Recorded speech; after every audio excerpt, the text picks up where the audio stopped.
আসসালামু আলাইকুম প্রিয় ছাত্রছাত্রীবৃন্দ, আজকে আমি তোমাদের যে টপিকটা দেখাবো এটা হচ্ছে সলিউবিলিটি বা দ্রাব্যতা।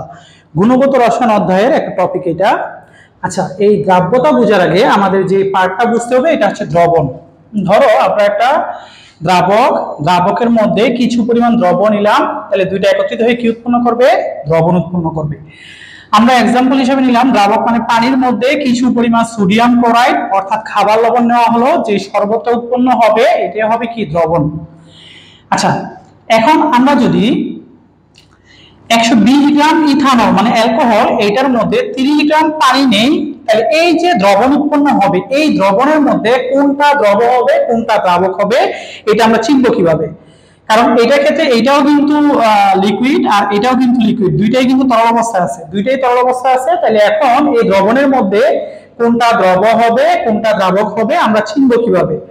দুইটা দ্রবণের মধ্যে যেটা বেশি পরিমাণে থাকবে এটা হবে দ্রাবক, আর যেটা কম পরিমাণে থাকবে এটা হবে দ্রবক। তাহলে এই যে দ্রবণ, এই দ্রবণের মধ্যে ইথানল আছে 120 গ্রাম, তাহলে ইথানল হবে কি? দ্রাবক। আর যেহেতু পানি আছে 30 গ্রাম, এটা হবে কি? দ্রবক। তাহলে আমাদের আগে যে ধারণাটা ছিল যে তরল হবে দ্রাবক আর সলিড জিনিসটা হবে দ্রব, এটা ঠিক নয়। যেটা বেশি পরিমাণে থাকবে এটা হবে দ্রাবক, কোন একটা দ্রবণের মধ্যে যেটা কম পরিমাণে থাকবে এটা হচ্ছে দ্রবক। তাহলে আমরা যে কোনো দ্রবণের দ্রব এবং দ্রাবক এই দুটো বিষয় আমরা বুঝতে পারবো। আচ্ছা, এখন দেখো আমরা তিনটা দ্রবণের কথা বলবো। একটা হচ্ছে সম্পৃক্ত দ্রবণ, 2 নাম্বার হচ্ছে অসম্পৃক্ত দ্রবণ, 3 নাম্বার হচ্ছে অতিপৃক্ত দ্রবণ। আমরা তিনটা দ্রবণ সম্পর্কে জানবো। আচ্ছা, ধরো আমি তিনটা পাত্র নিলাম,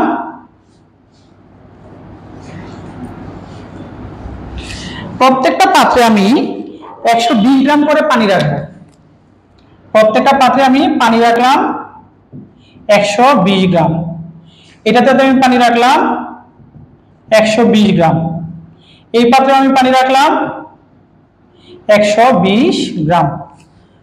আচ্ছা, এখন ধরো এই 120 গ্রাম পানি সর্বোচ্চ 30 গ্রাম সোডিয়াম ক্লোরাইডকে দ্রবীভূত করতে পারে। আমি আবার বলতেছি, এই যে পাত্রে 120 গ্রাম পানি নিলাম, এই 120 গ্রাম পানি সর্বোচ্চ 30 গ্রাম সোডিয়াম ক্লোরাইডকে দ্রবীভূত করতে পারে, এর চেয়ে বেশি দ্রবীভূত করতে পারে না। তাহলে আমি যদি এই পাত্রের মধ্যে 30 গ্রাম সোডিয়াম ক্লোরাইড যোগ করি, যেহেতু সে 30 গ্রাম দ্রবীভূত করতে পারে, 30 গ্রাম সোডিয়াম ক্লোরাইড যোগ করা হলো এই 120 গ্রাম পানির মধ্যে। এই 30 গ্রাম সোডিয়াম ক্লোরাইড যোগ করলে এই যে দ্রবণটা হবে এটা হবে সম্পৃক্ত দ্রবণ। মানে যতটুকু লবণ দ্রবীভূত করতে পারে ঠিক ততটুকু লবণই দেওয়া হয়েছে, এই দ্রবণটা হচ্ছে সম্পৃক্ত দ্রবণ। আচ্ছা, এখন এই পাত্রে আমি যদি 20 গ্রাম সোডিয়াম ক্লোরাইড দ্রবীভূত করি, 20 গ্রাম, সে দ্রবীভূত করতে পারে কত গ্রাম? 30 গ্রাম, কিন্তু দেওয়া হয়েছে কত গ্রাম? 20 গ্রাম, কিছু কম দেওয়া হয়েছে। এই যে দ্রবণটা হবে এই দ্রবণটা হচ্ছে অসম্পৃক্ত দ্রবণ। আচ্ছা, অসম্পৃক্ত দ্রবণ কিন্তু আরো কিছু লবণ দ্রবীভূত করতে পারবে, কারণ সে 30 গ্রাম লবণ দ্রবীভূত করতে পারতো, কিন্তু আমি দিছি কত গ্রাম? 20 গ্রাম। তাহলে 20 গ্রাম দিলে এই যে দ্রবণটা হয় অসম্পৃক্ত দ্রবণ। অসম্পৃক্ত দ্রবণকে আরো 10 গ্রাম লবণ দ্রবীভূত করতে পারে, মানে অসম্পৃক্ত দ্রবণে আরো কিছু দ্রব দ্রবীভূত হতে পারে। আচ্ছা, এখন দেখো এই পাত্রে আমি যদি 40 গ্রাম সোডিয়াম ক্লোরাইড যোগ করি, তাহলে সে দ্রবীভূত পারতো কত গ্রাম? পারতো সে 30 গ্রাম, দেওয়া হয়েছে কত গ্রাম? 40 গ্রাম, কিছু বেশি লবণ দেওয়া হয়েছে। এই দ্রবণটা হচ্ছে অতিপৃক্ত দ্রবণ। এই দ্রবণটা হবে কি? অতিপৃক্ত দ্রবণ। এখন দেখো সে দ্রবীভূত করতে পারতো 30 গ্রাম সোডিয়াম ক্লোরাইড, কিন্তু আমরা 40 গ্রাম দিছি, তার মানে 10 গ্রাম সোডিয়াম ক্লোরাইড কিন্তু বেশি আছে। এই যে 10 গ্রাম সোডিয়াম ক্লোরাইড, এই 10 গ্রাম সোডিয়াম ক্লোরাইড এক্সট্রা কি নিচে তলানি আকারে পরে থাকবে। তাহলে আমরা কি বলতেছি? সম্পৃক্ত দ্রবণ যতটুকু লবণ দ্রবীভূত করতে পারতো অতটুকু লবণ দেওয়া হয়েছে। অসম্পৃক্তর ক্ষেত্রে কিছু লবণ কম দ্রবীভূত হয়, তার মানে সে আরো কিছু লবণকে দ্রবীভূত করতে পারবে। আর অতিপৃক্তের ক্ষেত্রে কিছু বেশি লবণ দেওয়া হয়, তার মানে কি কিছু লবণ তলানি আকারে পড়ে বা অদক্ষেপ পড়ে। তার মানে সম্পৃক্ত দ্রবণে কোনো অদক্ষেপ পড়বে না। আর অসম্পৃক্ত এটাতে অদক্ষেপ পড়বে না, এটাতেও কি সে আরো কিছু পরিমাণ লবণকে দ্রবীভূত করতে পারবে, এটাতেও কি অদক্ষেপ পড়বে না। পড়বে না। এবং অসম্পৃক্ত দ্রবণকে আরো কিছু লবণ দ্রবীভূত করতে পারবে। আর অতিপৃক্তের মধ্যে 10 গ্রাম লবণ, আমরা যেটা দেখেছি 10 গ্রাম লবণ অধক্ষিপ্ত হবে, মানে এই ক্ষেত্রে কি কিছু পরিমাণ লবণ নিচে তলানি পড়বে, তার মানে অতিপৃক্তের ক্ষেত্রে অধক্ষেপ পড়বে। অতিপৃক্তের ক্ষেত্রে খেয়াল রাখবা যতটুকু লবণ দ্রবীভূত করতে পারে তার চেয়ে বেশি লবণ দেওয়া হয়, এই কারণে কিছু লবণ তলানি পড়ে, মানে কি অধক্ষেপ পড়ে। আচ্ছা, তাইলে এখন সম্পৃক্ত দ্রবণ কি, আমি ডেফিনেশনে বলছি, একটু খেয়াল করো, ডেফিনেশনে নিচে লিখে দিয়েছি, দেখো স্থির তাপমাত্রায় নির্দিষ্ট পরিমাণ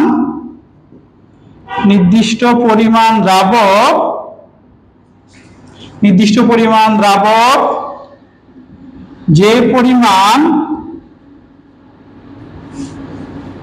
সর্বোচ্চ যে পরিমাণ হবে, ওয়াটটা হবে সর্বোচ্চ যে পরিমাণ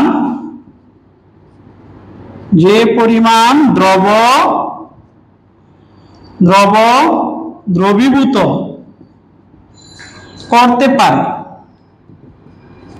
করতে পারে ওই পরিমাণ দ্রব যোগ করা হলে তাকে সম্পৃক্ত দ্রবণ বলে। আমি ডেফিনিশনটা বলতেছি, দেখো স্থির তাপমাত্রায় নির্দিষ্ট পরিমাণ দ্রাবক, মানে কি 120 গ্রাম দ্রাবক সর্বোচ্চ যে পরিমাণ দ্রব দ্রবীভূত করতে পারে, 30 গ্রাম সোডিয়াম ক্লোরাইড দ্রব দ্রবীভূত করতে পারে, ওই পরিমাণ দ্রব যোগ করা হলে, মানে কি 30 গ্রাম সোডিয়াম ক্লোরাইড যোগ করছি, ওই পরিমাণ দ্রব যোগ করা হলে ওই দ্রবণকে বলা হয় সম্পৃক্ত দ্রবণ, মানে সে যতটুকু দ্রব দ্রবীভূত করতে পারে অতটুকু যোগ করা হলে সম্পৃক্ত দ্রবণ। আচ্ছা, এখন দেখো যদি ওই পরিমাণ দ্রব যোগ করা হলে তাকে বলা হয় সম্পৃক্ত দ্রবণ, আর যদি তার চেয়ে কম পরিমাণ দ্রব যোগ করা হয়, এই জায়গায় লিখবা তার চেয়ে কম পরিমাণ দ্রব যোগ করা হলে ওই দ্রবণটা হবে কি অসম্পৃক্ত দ্রবণ, আর তার চেয়ে বেশি পরিমাণ দ্রব যদি যোগ করা হয় তাহলে এটা হবে কি অতিপৃক্ত দ্রবণ। আবার আমি বলতেছি স্থির তাপমাত্রায় নির্দিষ্ট পরিমাণ দ্রাবক সর্বোচ্চ যে পরিমাণ দ্রব দ্রবীভূত করতে পারে, যদি ওই পরিমাণ দ্রব যোগ করা হয় সম্পৃক্ত দ্রবণ, তার চেয়ে কম পরিমাণ দ্রব যোগ করা হয় অসম্পৃক্ত দ্রবণ, আর তার চেয়ে যদি বেশি পরিমাণ দ্রব যোগ করা হয় তাহলে এটা হবে কি অতিপৃক্ত দ্রবণ। আরেকটা বিষয় আমরা খেয়াল রাখবো, সম্পৃক্ত দ্রবণে অধক্ষেপ পড়ে না, অসম্পৃক্ত দ্রবণে অধক্ষেপ পড়ে না, আরো কিছু লবণ সে দ্রবীভূত করতে পারে, আর শুধুমাত্র কি অতিপৃক্ত দ্রবণে কিছু পরিমাণ লবণ অধক্ষেপ বা তলানি পড়বে। এই হচ্ছে আমাদের 3 প্রকারের দ্রবণের বিষয়, এবং এই বিষয়টা আমাদের কিন্তু বেসিক বিষয়, এটা আমাদের খেয়াল রাখতে হবে। এইবার আমরা আসবো দ্রাব্যতার বিষয়।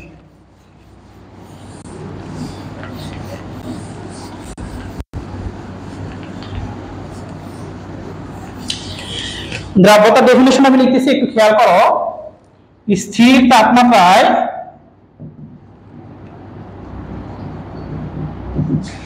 100 গ্রাম দ্রাবকে যে পরিমাণ দ্রব দ্রবীভূত হয়ে সম্পৃক্ত দ্রবণ উৎপন্ন করে তাকে ওই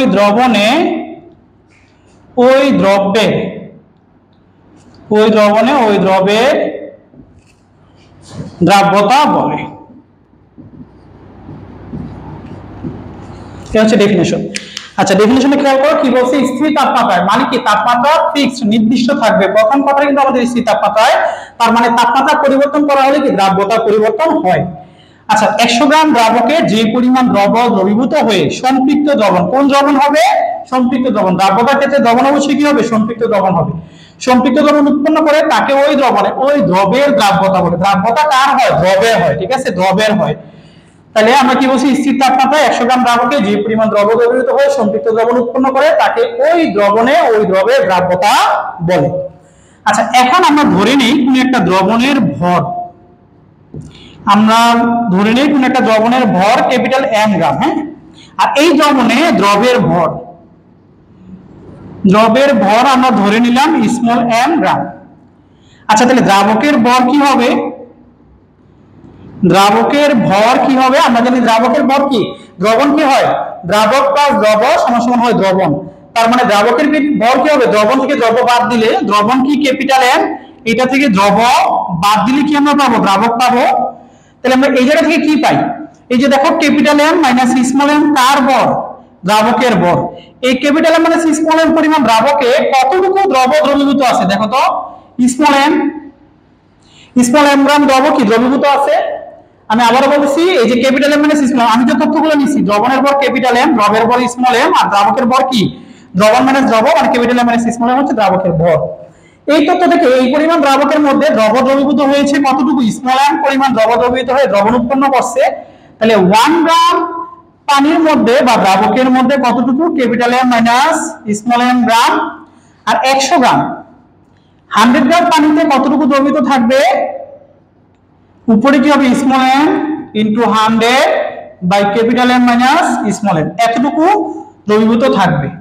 এটা কি 100 গ্রাম দ্রাবকে এতটুকু দ্রব দ্রবীভূত থাকবে। তাহলে আমরা ডেফিনিশনে কি বলছিলাম, দেখো যে 100 গ্রাম দ্রাবকে যতটুকু দ্রব দ্রবীভূত থাকে, যতটুকু দ্রব দ্রবীভূত থাকে এটাই তো দ্রাব্যতা। তাহলে আমরা কি বলতে পারি, দ্রাব্যতা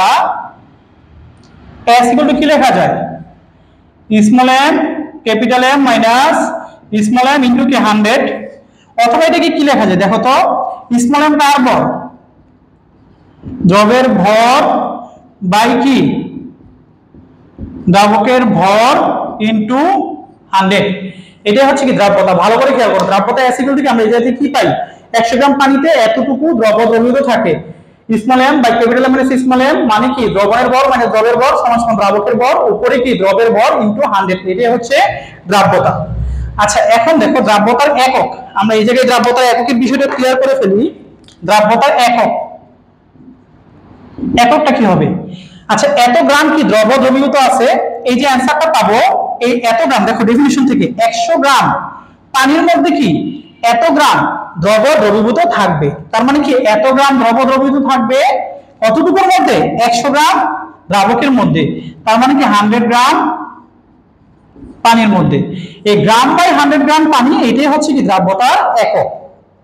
আমি আবার বলছি, দেখো ডেফিনিশন থেকে আমরা কি পাই, 100 গ্রাম দ্রাবকে যে পরিমাণ দ্রব দ্রবীভূত থাকে, আর আমরা পাইছি 100 গ্রাম দ্রাবকে এত গ্রাম দ্রব দ্রবীভূত থাকে। তার মানে কি উপরে হবে দ্রবের ভর, নিচে হচ্ছে কি 100 গ্রাম পানির মধ্যে, ঠিক আছে। এই গ্রাম বাই 100 গ্রাম পানি, এটা হচ্ছে দ্রাব্যতার একক। আচ্ছা এখন পানির বদলে ধরো এই জায়গায় ইথানল হলো, তাহলে এককটা কি হয়ে যাবে, এককটা তখন হবে গ্রাম বাই 100 গ্রাম ইথানল C2H5OH, মানে তুমি দ্রাবক হিসেবে যা ব্যবহার করবা নিচে কি ওইটাই হয়ে যাবে। সাধারণত দ্রাবক হিসেবে আমরা পানি ব্যবহার করি, এই কারণে আমাদের বইগুলোতে গ্রাম বাই 100 গ্রাম পানি 100 গ্রাম ওয়াটার কথা বলা আছে। যদি আমরা ইথানল ব্যবহার করি তখন গ্রাম বাই 100 গ্রাম ইথানল বিষয়টা হবে। এটা হচ্ছে দ্রাব্যতার একক। আচ্ছা এইবার আমরা দ্রাব্যতার এমসিকিউর জন্য কয়েকটা কথা আমি একটু লিখি, একটু খেয়াল করো কি কি কথা আমরা এই জায়গা থেকে পাই। এইভাবে তোমরা বিষয়টা শিখলে তোমাদের জন্য এমসিকিউতে হেল্প হবে। দ্রাব্যতা, দ্রাব্যতার ক্ষেত্রে 1 নাম্বার কি, তাপমাত্রা স্থির থাকে, তাপমাত্রা স্থির থাকে, তাপমাত্রা স্থির। 2 নাম্বার, দ্রাব্যতা পাওয়া যায় কি কোন দ্রবণের ক্ষেত্রে, সম্পৃক্ত দ্রবণে, দ্রাব্যতা পাওয়া যায় সম্পৃক্ত দ্রবণে। আচ্ছা 3 নাম্বার, দ্রাব্যতা পাওয়া যায় সম্পৃক্ত। 3 নাম্বার কথা হচ্ছে দ্রাব্যতা আমরা স্বল্প দ্রাব্য লবণ, স্বল্প দ্রাব্য এবং তীব্র দ্রাব্য সকল লবণের ক্ষেত্রে কি পাওয়া যায়, সকল লবণের ক্ষেত্রে পাওয়া যায়, ঠিক আছে। প্রথম কথা তাপমাত্রা স্থির থাকে, দ্রাব্যতা কোন দ্রবণের ক্ষেত্রে পাওয়া যায়, সম্পৃক্ত দ্রবণের ক্ষেত্রে পাওয়া যায়, স্বল্প দ্রাব্য এবং তীব্র দ্রাব্য সকল লবণের ক্ষেত্রে কি দ্রাব্যতা পাওয়া যায়। 4 নম্বর আমরা আরেকটা কথা লিখব, সম আয়নের প্রভাবে দ্রাব্যতা হ্রাস পায়, সম আয়নের প্রভাবে দ্রাব্যতা কি হ্রাস পায়। আচ্ছা দ্রাব্যতার উপর আরো অনেকগুলো বিষয়ের প্রভাব আছে, এগুলো আমরা আস্তে আস্তে জানবো। আচ্ছা, এখন এই চারটা বিষয় আমরা খেয়াল রাখবো। এই চারটা বিষয় অনেক সময় এমসিকিউ আসে, তোমরা খেয়াল রাখবা। তাপমাত্রা দ্রাব্যতার ক্ষেত্রে স্থির থাকবে, সম্পৃক্ত দ্রবণের ক্ষেত্রে পাওয়া যাবে স্বল্প দ্রাব্য এবং তীব্র দ্রাব্য। সকল লবণের ক্ষেত্রে কি দ্রাব্যতা পাওয়া যায়, যে কোনো লবণের ক্ষেত্রে। আর সময়ানের প্রভাবে দ্রাব্যতা কি হয়, হ্রাস পায়। এই চারটা কন্ডিশন তোমরা একটু কষ্ট করে খেয়াল রাখবা, এটা দিয়ে এমসিকিউ আসে। এইবার দেখো, আমরা দ্রাব্যতার উপরে প্রভাব, কি কি প্রভাব ফেলে এগুলো শিখবো। দ্রাব্যতার উপরে প্রভাব, নতুন টপিক।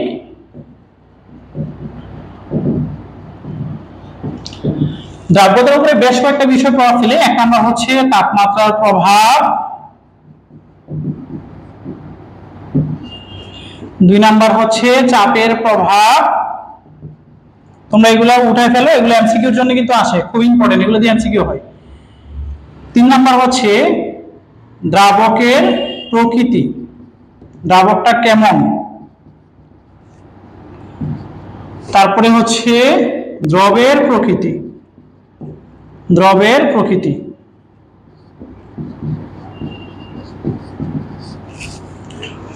চার নাম্বার, পাঁচ নাম্বার হচ্ছে সময়ায়নের প্রভাব।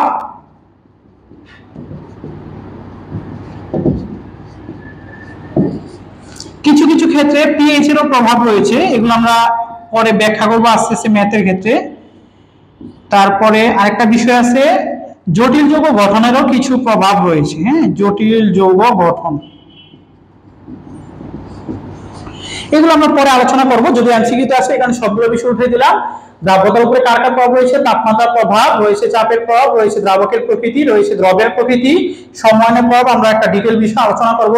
পিএইচ এর কিছু প্রভাব রয়েছে, স্পেশালি ম্যাথের ক্ষেত্রে আমরা এটা দেখাবো একটু। জটিল যৌগ গঠনের কিছু প্রভাব রয়েছে, জটিল যৌগ গঠিত হয়ে যায়, দ্রাব্যতা হ্রাস পাওয়ার কথা কিন্তু দ্রাব্যতা বৃদ্ধি পায়, এরকম কিছু বিষয় আমরা পরে ব্যাখ্যা করব।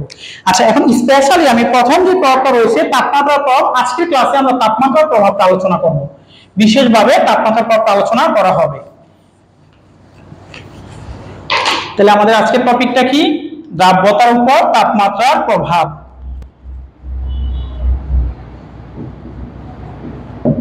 দ্রাব্যতার উপর তাপমাত্রার প্রভাব আলোচনা।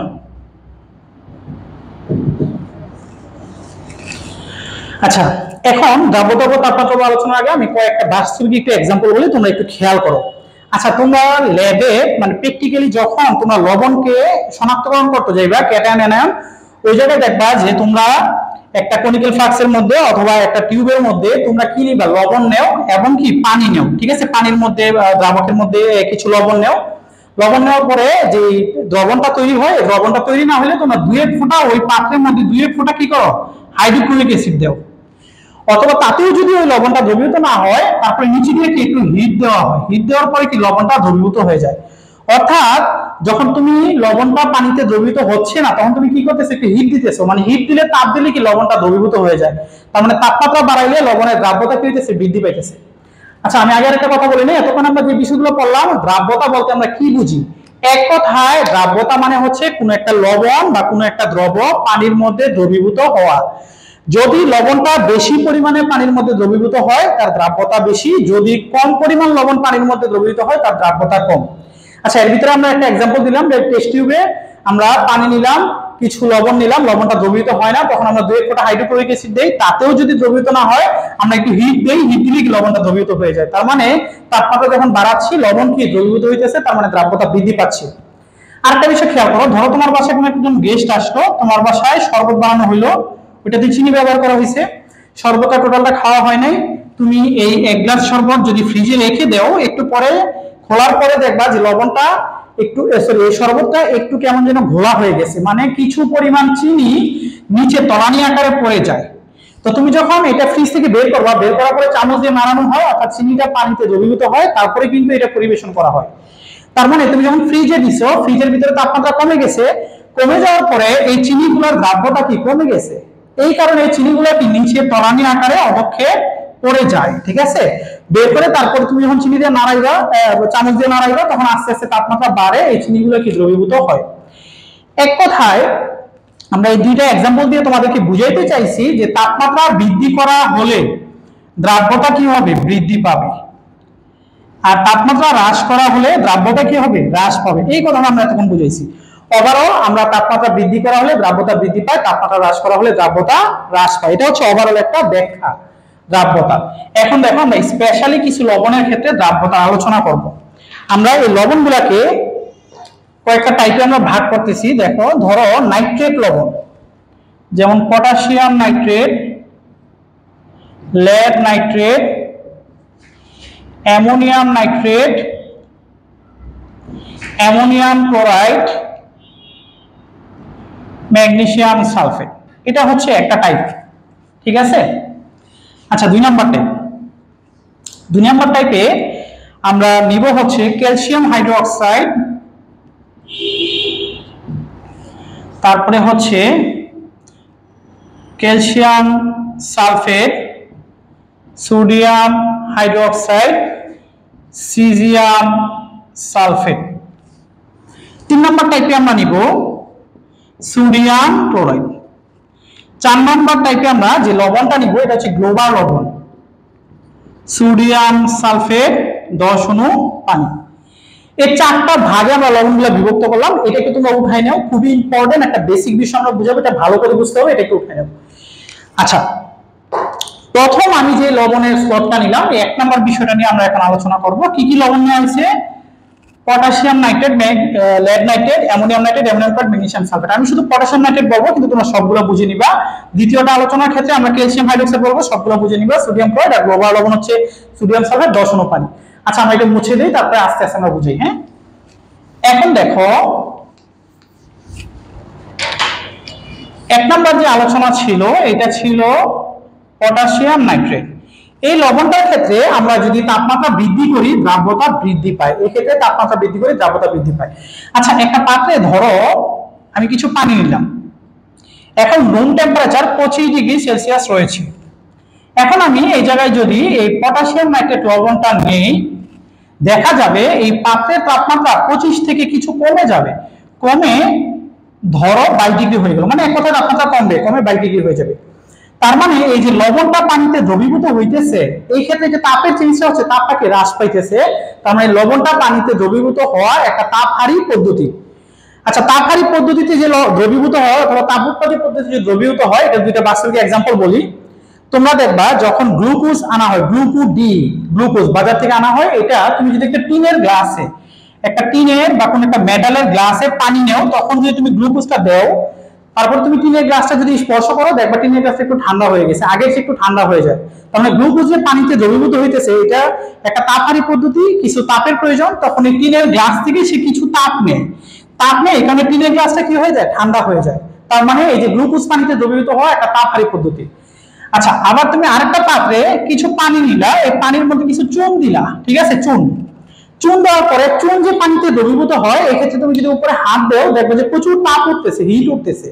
তার মানে চুন পানিতে দ্রবীভূত হওয়া কি একটা তাপ উৎপাদী পদ্ধতি, আর গ্লুকোজ পানিতে দ্রবীভূত হওয়া একটা তাপহারী পদ্ধতি। দুইটা বাস্তব এক্সাম্পল আমি বললাম। এখন খেয়াল করো, আমরা এই পটাশিয়াম নাইট্রেট এই পানিতে দেওয়া হয়েছে, তাপমাত্রা প্রথমে ছিল কত, রুম টেম্পারেচার 25°, এবার কি তাপমাত্রা কমে যাবে, মানে আমি 22 ধরে নিলাম, তার চেয়ে যে কোনো একটা কমে যাবে, 25 চেয়ে কমে যাবে তাপমাত্রাটা। তার মানে পটাশিয়াম নাইট্রেট পানিতে দ্রবীভূত হওয়া কি একটা তাপহারী পদ্ধতি। আচ্ছা, আমরা তাপহারী পদ্ধতির ক্ষেত্রে লাসাপিলা নীতি থেকে আমরা জানি, বা তাপহারী পদ্ধতিতে এটা যে দ্রবীভূত হবে, এই বিষয়টা, এই যে দ্রবীভূত হবে মানে দ্রাব্যতা, এই বিষয়টা হচ্ছে তাপমাত্রার সমানুপাতিক। তার মানে তাপমাত্রা যদি বৃদ্ধি করা হয়, দ্রাব্যতা কি হবে, বৃদ্ধি পাবে, আর তাপমাত্রা হ্রাস করা হলে দ্রাব্যতা কি হবে, হ্রাস পাবে। আমরা আবারও বলতেছি, লাসাপিলা নীতি থেকে আমরা জানি যে তাপহারী পদ্ধতিতে তাপমাত্রা যদি বৃদ্ধি করা হয়, বিক্রিয়া কি সম্মুখ দিয়ে যায়, আর এক্ষেত্রে বিক্রিয়া মানে কি, পটাশিয়াম নাইট্রেট পানিতে দ্রবীভূত হওয়া, এটাই বিক্রিয়াটা। তাহলে এটা একটা তাপহারী পদ্ধতি, আমরা আগে থেকেই বুঝছি, ব্যাখ্যা করে আসছি। তাহলে তাপহারী পদ্ধতিতে দ্রাব্যতা কি তাপমাত্রার সমানুপাতিক হবে, তাপমাত্রা বৃদ্ধি করলে দ্রাব্যতা বৃদ্ধি পাবে, তাপমাত্রা হ্রাস করলে দ্রাব্যতা হ্রাস পাবে। তার মানে তুমি যদি তাপমাত্রা বৃদ্ধি করো, আস্তে আস্তে কি সে বেশি পরিমাণ লবণ দ্রবীভূত করতে পারবে। আচ্ছা, এটা গেল একটা বিষয়। আমাদের দ্বিতীয় যে বিষয়টা ছিল, আমরা এটার মধ্যে দেখাই। দ্বিতীয় যে বিষয়টা ছিল, ওইটাতে আমি যদি ধরি ক্যালসিয়াম হাইড্রোক্সাইড, এটা আমরা জানি কি একটা তাপ উৎপাদী পদ্ধতি। ধরো 25°C তাপমাত্রায় তুমি কিছু পরিমাণে ক্যালসিয়াম হাইড্রোক্সাইড যোগ করলা, তখন তাপমাত্রাটা কি আরো বেড়ে যাবে। ধরো 32 হলো বা তাপমাত্রা বাড়লো আর কি, 25 থেকে বেড়ে যাবে, তার মানে এটা তাপ উৎপাদী পদ্ধতি। আর এটা যেহেতু তাপ উৎপাদী পদ্ধতি, তাপ উৎপাদী পদ্ধতি, আর তাপ উৎপাদী পদ্ধতিতে আমরা জানি দ্রাব্যতা কি হবে, তাপমাত্রার ব্যস্তানুপাতিক হবে। রাসায়নিক নীতি থেকে আমরা এটাই জানি, তাপ উৎপাদী প্রক্রিয়া যদি তাপ দেওয়া হয়, বিক্রিয়াটা কোন দিকে যায়, পশ্চাৎ দিকে যায়, উৎপাদের পরিমাণ কি হয়, কম উৎপন্ন হয়, হ্রাস পায়। তার মানে তাপমাত্রা দ্রাব্যতা পরস্পর কি ব্যস্তানুপাতিক হবে। তাহলে তুমি যদি তাপমাত্রা বৃদ্ধি করো, দ্রাব্যতা কি হবে, হ্রাস পাবে, আর তাপমাত্রা যদি হ্রাস করো, দ্রাব্যতা কি বৃদ্ধি পায়। তার মানে এক্ষেত্রে তুমি যতই তাপমাত্রা বৃদ্ধি করবা, দ্রাব্যতা হ্রাস পাবে, মানে এই ক্যালসিয়াম হাইড্রোক্সাইড কি কম পরিমাণে পানিতে দ্রবীভূত হতে পারবে, কম পরিমাণে পানিতে দ্রবীভূত হতে পারবে, মানে দ্রাব্যতা কি হবে, হ্রাস পাবে। এটা গেলে একটা বিষয়। আচ্ছা, আমরা এই জায়গায় আরো একটা দেখি, 3 নম্বর যে স্লট ছিল, আমরা 25 ডিগ্রি সেলসিয়াস তাপমাত্রা আছে, এটাতে আমি কিছু পরিমাণে সোডিয়াম ক্লোরাইড দিলাম। সোডিয়াম ক্লোরাইড দেওয়া হলে তাপমাত্রার কোনো চেঞ্জ হয় না, 25 ডিগ্রি সেলসিয়াসই থাকে। এটা হচ্ছে সমতাপীয় পদ্ধতি বা আইসোথার্ম, সমতাপীয় পদ্ধতি। এই ক্ষেত্রে কি তাপমাত্রার কোনো চেঞ্জ হয় না। তার মানে এই ক্ষেত্রে দ্রাব্যতা তাপমাত্রার উপরে কি নির্ভরশীল নয়। তার মানে তাপমাত্রা তুমি বৃদ্ধি করো, তাপমাত্রা তুমি হ্রাস করো, সোডিয়াম ক্লোরাইড যতটুকু দ্রবীভূত হওয়ার কথা ততটুকুই কি দ্রবীভূত হবে। তাপমাত্রা বাড়াইলেও কি বেশি পরিমাণে দ্রবীভূত হবে না, তাপমাত্রা কমাইলেও কি কম পরিমাণে দ্রবীভূত হবে না। এই হচ্ছে ঘটনা।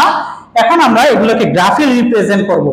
কেন পটাশিয়াম নাইট্রেটের ক্ষেত্রে তাপমাত্রা বৃদ্ধি করা হলে দ্রাব্যতা বৃদ্ধি পায়, কারণ এটা একটা তাপহারী পদ্ধতি, আর তাপহারী পদ্ধতিতে আমরা জানি তাপমাত্রা বৃদ্ধি করা হলে কি হয়, দ্রাব্যতা বৃদ্ধি পায়, বেশি পরিমাণে লবণ দ্রবীভূত হয়। আর এটা হচ্ছে কি বলে, পরবর্তীতে ছিল ক্যালসিয়াম হাইড্রোক্সাইড, এটা পানিতে দ্রবীভূত হয়, একটা তাপ উৎপাদী পদ্ধতি। তাপ উৎপাদী পদ্ধতিতে তাপমাত্রা বৃদ্ধি করা হলে দ্রাব্যতা হ্রাস পায়, মানে বিক্রিয়া পশ্চাৎ দিকে যায়, রাসায়নিক নীতি থেকে জানি, ওইটা আমরা এই জায়গায় প্রয়োগ করে দেখি, তাপমাত্রা বৃদ্ধি করলে দ্রাব্যতা হ্রাস পায়। আর সোডিয়াম ক্লোরাইড পানিতে দ্রবীভূত হয়, এটা সমতাপীয় পদ্ধতি, এই ক্ষেত্রে তাপমাত্রা হ্রাস বা বৃদ্ধি করা হলে দ্রাব্যতা কোনো পরিবর্তন ঘটে না, এটার কোনো চেঞ্জ হয় না। এখন আমরা এই তিনটাকে গ্রাফে রিপ্রেজেন্ট করব, দ্রাব্যতার গ্রাফটা আমাদের খুব ইম্পর্টেন্ট, একটু ভালো করে বুঝো। এদিকে আমরা দিব দ্রাব্যতা গ্রাম বাই 100 গ্রাম পানি, আর এই ক্ষেত্রে থাকবে তাপমাত্রা ডিগ্রি সেলসিয়াস। আমরা বারবার এটা দিব না, আমরা একটা গ্রাফই দিলাম। এটা আমরা যদি পটাশিয়াম নাইট্রেটের ক্ষেত্রে গ্রাফটা আঁকি, গ্রাফটা কেমন হয়, এইভাবে উপরের দিকে যায়। পটাশিয়াম নাইট্রেটের ক্ষেত্রে আমরা কি জানি, তাপমাত্রা বৃদ্ধি করা হলে দ্রাব্যতা বৃদ্ধি পায়, এখানে গ্রাফটা উপরের দিকে যায়। আচ্ছা, দ্বিতীয়টা দেখো, এদিকে দ্রাব্যতা থাকবে গ্রাম বাই 100 গ্রাম পানি, এক্ষেত্রে থাকবে তাপমাত্রা। এবার যদি আমরা গ্রাফটা আঁকি, গ্রাফটা আমরা ক্যালসিয়াম, এই ক্ষেত্রে গ্রাফটা অল্প পরিমাণে নিচের দিকে যাবে, অত বেশিটা যায় না, এরকম ভাবে নিচের দিকে আসবে, ঠিক আছে। আর একটু নিচের দিকে নিয়ে আসি, এরকম ভাবে নিচের দিকে যাবে। হ্যাঁ, এটা হচ্ছে কার ক্ষেত্রে, ক্যালসিয়াম হাইড্রোক্সাইড। তাপমাত্রা বৃদ্ধির সাথে সাথে দ্রাব্যতাকে আস্তে আস্তে হ্রাস পায়, এখানে গ্রাফটি নিচের দিকে যায়। আর সোডিয়াম ক্লোরাইডের ক্ষেত্রে এদিকে হবে কি তাপমাত্রা, এদিকে তাপমাত্রা, ওইদিকে দ্রাব্যতা। এই দুটো বিষয় সেম, বারবার লিখলাম না। এই ক্ষেত্রে গ্রাফটা মোটামুটি এটার এক অক্ষের সমান্তরাল ভাবে যাবে, কিছুটা বৃদ্ধি পায়, কিছুটা একটু উপরের দিকে যায়, হালকা, প্রায় সমান্তরাল থাকে। এটা হচ্ছে সোডিয়াম ক্লোরাইডের ক্ষেত্রে। এটা আমরা জানি তাপমাত্রা হ্রাস বা বৃদ্ধি করা হলে দ্রাব্যতার তেমন কোনো চেঞ্জ হয় না। এই সোডিয়াম ক্লোরাইডের যে গ্রাফটা এক অক্ষে প্রায় সমান্তরাল হবে, ঠিক আছে। কিছু কিছু জায়গায় বলা আছে অল্প একটু বৃদ্ধি পাবে, হালকা একটু বৃদ্ধি পাবে, তাপমাত্রা অনেক বৃদ্ধি করা হলে। কিন্তু আমরা ব্যাখ্যা করবো এটাই যে তাপমাত্রা বৃদ্ধির উপরে দ্রাব্যতার সোডিয়াম ক্লোরাইডে কোনো চেঞ্জ নাই, এখানে গ্রাফটা প্রায় সমান্তরাল হতে হবে, প্রায় সমান্তরাল হবে গ্রাফটা, ঠিক আছে। আচ্ছা, এইবার লাস্ট আমাদের গ্লোবাল লবণ, আমরা লাস্ট যে ব্যাখ্যাটা করব গ্লোবাল লবণ, এটা ডিটেল একটু বুঝাবো, এটা পরীক্ষাতে প্রায় আসে। গ্লোবাল লবণের গ্রাফটা একটু খেয়াল করো, এদিকে আমরা দিলাম দ্রাব্যতা গ্রাম বাই 100 গ্রাম পানি, আর এদিকে হচ্ছে তাপমাত্রা ডিগ্রি সেলসিয়াস। এবার গ্রাফটা এইভাবে উপরের দিকে যায়, আবার একটা তাপমাত্রা শেষে সে নিচের দিকে আসে, আবার একটা তাপমাত্রা শেষে সে নিচের দিকে আসে। এই তাপমাত্রাটা হচ্ছে 32.4 ডিগ্রি সেলসিয়াস। তাহলে এটা কেন ঘটে, প্রথমে তাপমাত্রা বৃদ্ধির সাথে সাথে দ্রাব্যতা বৃদ্ধি পায়, আবার কেন হ্রাস পায়? কারণ এই যে ধাপটা, এই ধাপটা হচ্ছে তাপ হারি পদ্ধতি, আর এই যে ধাপটা এটা হচ্ছে তাপোৎপাদী পদ্ধতি। তাহলে তাপহারী পদ্ধতিতে গ্লোবাল লবণ কি সোডিয়াম সালফেট 10 অণু পানি, ঠিক আছে। এই গ্লোবাল লবণের পানিতে দ্রবীভূত হওয়া দুইটা অংশে বিভক্ত 32.4 ডিগ্রি সেলসিয়াস পর্যন্ত তাপমাত্রা বৃদ্ধি করা হলে দ্রাব্যতা বৃদ্ধি পায়, তারপরে হ্রাস পায়। কারণটা কি? প্রথমটা হচ্ছে তাপহারী পদ্ধতি, আর আমরা জানি তাপহারী পদ্ধতিতে তাপমাত্রা বৃদ্ধি করার সাথে সাথে দ্রাব্যতা বৃদ্ধি পায়। আর 32 ডিগ্রি সেলসিয়াসের পরে গ্লোবাল লবণ পানিতে দ্রবীভূত হওয়া একটি তাপোৎপাদী পদ্ধতি। আর তাপোৎপাদী পদ্ধতিতে আমরা জানি তাপমাত্রা বৃদ্ধি করা হলে দ্রাব্যতা কি হয়? হ্রাস পায়, কারণে গ্রাফ নিচের দিকে আসে। আরেকটা বিষয় খেয়াল রাখবা, এই যে তাপহারী পদ্ধতিতে এই সোডিয়াম সালফেট এর সাথে 10 অণু পানি থাকে, ঠিক আছে, এটাকে বলে হাইড্রেটেড অবস্থা, জলযোজন অবস্থা আর কি। আর এই ক্ষেত্রে শুধু সোডিয়াম সালফেট থাকে শোধক অবস্থা, এই ক্ষেত্রে কোনো 10 অণু পানি তার সাথে থাকে না। আচ্ছা, তাহলে আবার আমি বলতেছি 32.4 এর আগ পর্যন্ত এটা হচ্ছে একটা তাপহারী পদ্ধতি, আর তাপহারী পদ্ধতিতে তাপমাত্রা বৃদ্ধি করা হলে দ্রাব্যতা বৃদ্ধি পায়, এখানে গ্রাফ উপরের দিকে যায়, দ্রাব্যতা বৃদ্ধি পাচ্ছে। 32.4 এর পরে এটা পানিতে দ্রবীভূত হওয়া একটা তাপোৎপাদী পদ্ধতি, আর তাপোৎপাদী পদ্ধতিতে আমরা জানি তাপমাত্রা বৃদ্ধি করলে দ্রাব্যতা হ্রাস পায়, এখানে গ্রাফ কি নিচের দিকে আসে। এই হচ্ছে আমাদের মূল ব্যাখ্যা। এখন দেখো আমরা আরেকটু বলতে চাই, এটা গ্রাফগুলো তোমরা ভালো করে দেখে নিবা। আচ্ছা ডিয়ার স্টুডেন্টস, আজকে আমাদের এতটুকুই থাকবে। নেক্সট ক্লাসে আমরা দ্রাব্যতার উপরে আরো যে প্রভাবগুলো আছে ওই প্রভাবগুলো আলোচনা করবো ইনশাআল্লাহ।